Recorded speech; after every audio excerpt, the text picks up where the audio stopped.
So our goal with this video is to go ahead and come up with some common language in which to describe what we're going to be finding and uncovering throughout this course. And so when we talk about the difference between a sample and a population, statistic and parameter, descriptive versus inferential. Now, to begin with this, we really need to understand that when we do statistics, what we actually want to know about is what we call the population.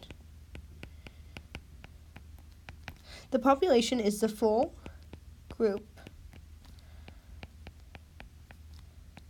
of concern.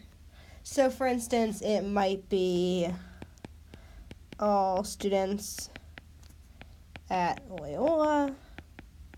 It might be every dog in the U.S. It could be every tire sold last year. So the important thing here to understand is that when I talk about wanting to do a population, we're really concerned with all or every. So it's the overall group that we're looking at. The problem with this is I can't ask all students at Loyola a question. I can't find every dog in the U.S. I can't find every tire sold last year in the U.S. And so statistics is about wanting to draw conclusions about the population and settling for the fact that we can only take a sample. Sample is a group selected from a population. That is, I want to know about this large group over here, but I can't go ahead and survey all of them. I can't ask all of them a question. So what I do is I go ahead and I select a couple of them, and I pull them aside and I ask them. So that's what we call a sample. It's a group selected from our population. For instance, if I want to find out about all students at Loyola, I might ask 10 Loyola students. So 10 Loyola students would be my sample. I can't find all the dogs in the U.S., so we might find 20 dogs. I can't find every tire sold in last year, so for instance, I might sample tires from 10 different shops. And let's specify here. I'm going to sample 100 tires from 10 different shops. Now, once again, the main difference between these two here is the fact that I want to ask everyone, but I can't, so I'm settling for 10 instead of all Loyola students, or 20 dogs instead of every dog, and 100 tires rather than every tire sold last year. So the sample is just going to be a smaller selection, well, let me rephrase, a selection of things from my population. Now, when I go ahead and I describe these things, what I want to know is the parameter. The parameter describes the population. So the parameter is what I want to know. It's the characteristic of the larger group, the characteristic of the population. For instance, it might be what percent of all Loyola students take out loans. So this could be the thing that I actually want to know. Now, personally, they're not going to tell me, exactly how many students have loans, and so while I can't ask everyone at Loyola how many of you have loans, what I do is I go ahead and I settle for the statistic. The statistic comes from the sample. For instance, if I want to know what percent of all Loyola students take out loans, I can find what percent of the 10 students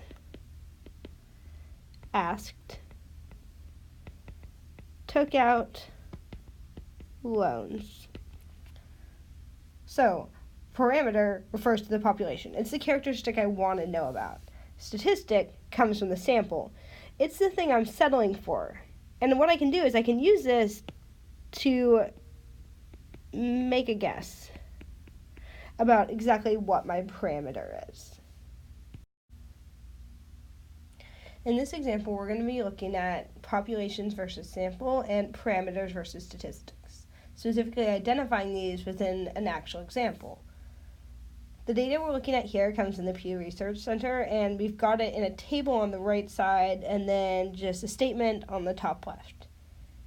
We see that a survey of 1,507 U.S. adults found that 65% feel the government is not doing enough for the elderly. Now, right off the bat, the thing we want to focus on here is what is our sample. Now, when we identify a sample, we're looking for A, how many, and B, who. So in this case, they surveyed 1,507, so that's the first thing we'll write down here. Our sample involves 1,507, and 1,507 who? Well, 1,507 U.S. adults. So when we go to identify our sample, once again, how many, and who. For here on out, when we refer to how many people were asked, we'll go ahead and we'll refer to this as N. That is, N is going to be our sample size. So in this case, N is 1,507, and when we talk about the sample, we also identify who? 1,507 adults. That's the sample. Now we want to figure out who are we trying to generalize to. That is, surely I don't care just about that 1,507 people. Rather, I want to know about, well, in this case, I want to know about all U.S. adults. And so that's going to be our population. Our sample should have the same characteristic. It should come from the same group. We want to know about U.S. adults, so we surveyed them. The only difference is our population is that entire group versus our sample being a select subset or a group from that larger population. So we surveyed 1,507, and we want to know about all U.S. adults. The next question is, well, what do we know about them? What do we want to know about them? In this case, we found out that 65% of them feel the government is not doing enough for the elderly. This is our statistic because it comes from the 1,507. That's not the opinion of all U.S. adults, but rather just our smaller group. So our statistic here will be 65% feel the government is not doing enough for the elderly. Now, once again, that's our statistics because it comes from the 1,507. The parameter is what we're trying to figure out. Now, I found that 65% of those people feel the government is not doing enough for the elderly. What I'm trying to figure out is what percent of all U.S. adults feel that way. So my parameter here is what percent of all U.S. adults feel the government is not doing enough for the elderly. It's important to understand that most of the time we're not going to know the actual parameter. The only time I could find the actual parameter is if I could ask everyone, that is, in this case, if I could ask all U.S. adults how they feel about this issue. Because we're not going to normally know what the parameter is, instead, what we'll do is we'll write it as this little descriptive sentence. I know 65% of the 1,507 U.S. adults feel this way. That's my statistic. I want to know what percent of all U.S. adults feel this way. That's the parameter. So now that we understand the parameter goes with the population and the statistic goes with our sample, we can go ahead and dissect the idea of a statistic a little bit more. We're going to be looking at the difference between an inferential statistic and a descriptive statistic here. We're dealing with the same example, as you can see on the right, and I have a little sentence written at the top left. So I'll give you a second to go ahead and read that. Now, the important part here is to differentiate between when we're talking about the people who were actually asked, that is when we're talking about the sample, and when we're trying to make an estimate about the actual population. And this is going to be the main dividing thing between an inferential and a descriptive statistic. So a descriptive statistic describes the sample. That is, it's going to describe the way that the people we actually asked felt. What percentage of them felt a certain way, what was the average age of them. It's going to actually describe that example. Now, this is different from an inferential statistic. An inferential statistic makes an inference.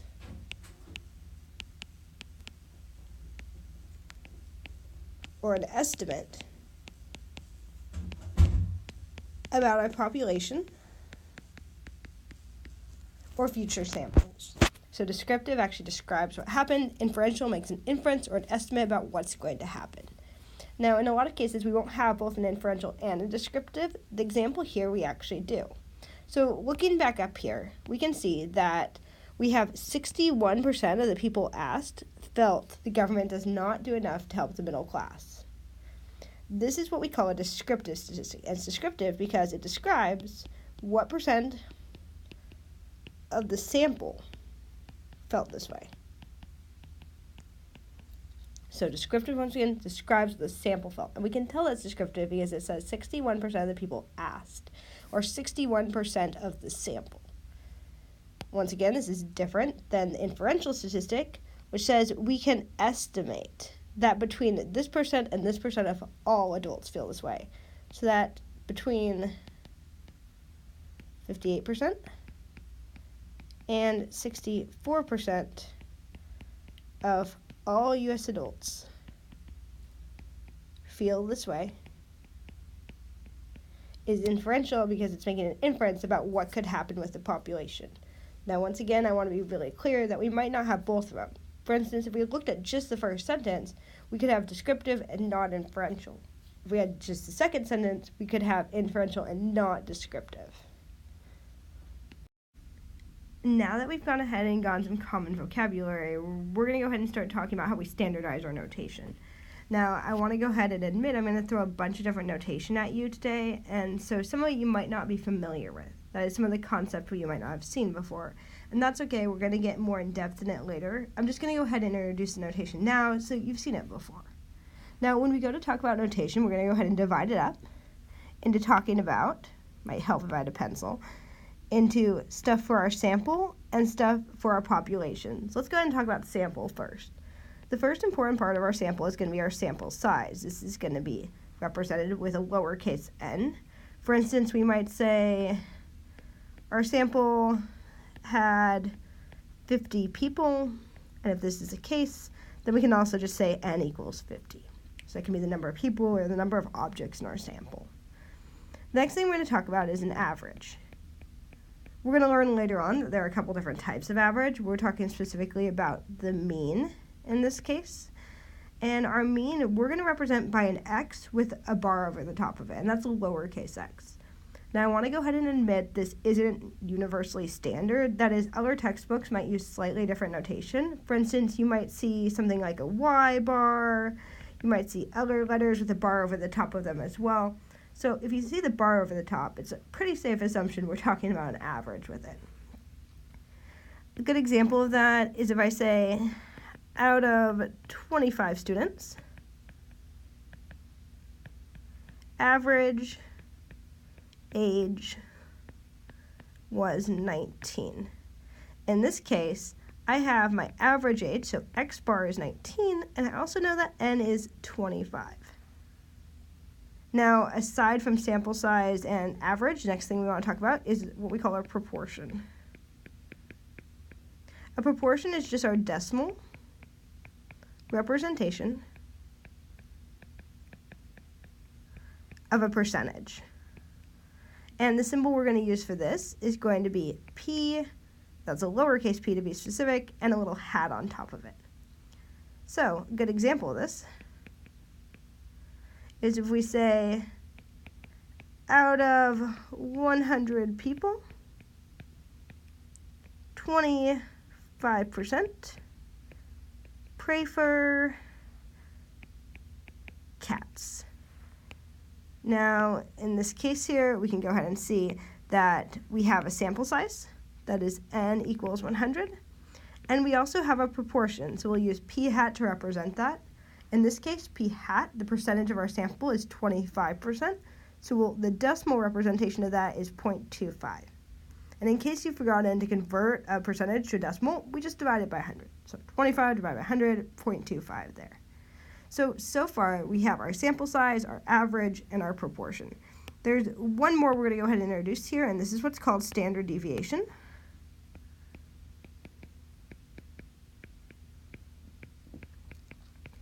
okay if you haven't heard of this before. For now, just understand it's a measure of how spread out people are. So are they all giving exactly the same answers? Are they giving extremely different answers?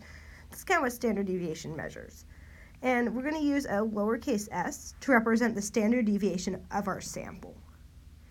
Now, I want to be clear here that each of these has to do with the sample, which means that when I look at this, these values here are statistics. And once again, they're statistics because they're coming from the actual sample itself. Now that we've talked about notation for our sample, let's talk about notation for our population. We're not going to go ahead and give ourselves a symbol to talk about the size of our population. Instead, we're going to launch right into talking about the average or the mean. And for our population, remember our sample was X bar. Our population is actually going to be a Greek letter, mu. So, for example, we're going to say average age of all college students is right around 23. That is, mu is 23 here. Now, after talking about average, let's go ahead and talk about proportion. Remember, our proportion is just the decimal representation of our percentage. And to get the proportion for the population, we're going to use a lowercase p. Remember, sample had p hat. It's just like the hat fell off it. Lowercase p for our population proportion. Example would be to say, let's say 21% of all Americans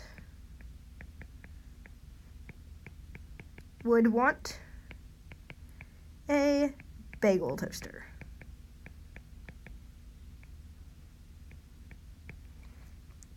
So once again, this would be p equals 0.21. I write it in the decimal form. Average, mu.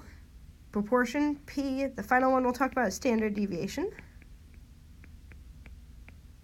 Once again, if you're not familiar with this, it's okay. We'll be introducing it later on. Standard deviation for the population is represented using a sigma. Because these are coming from the population, because it means I asked everyone or got everyone's opinion, these are parameters.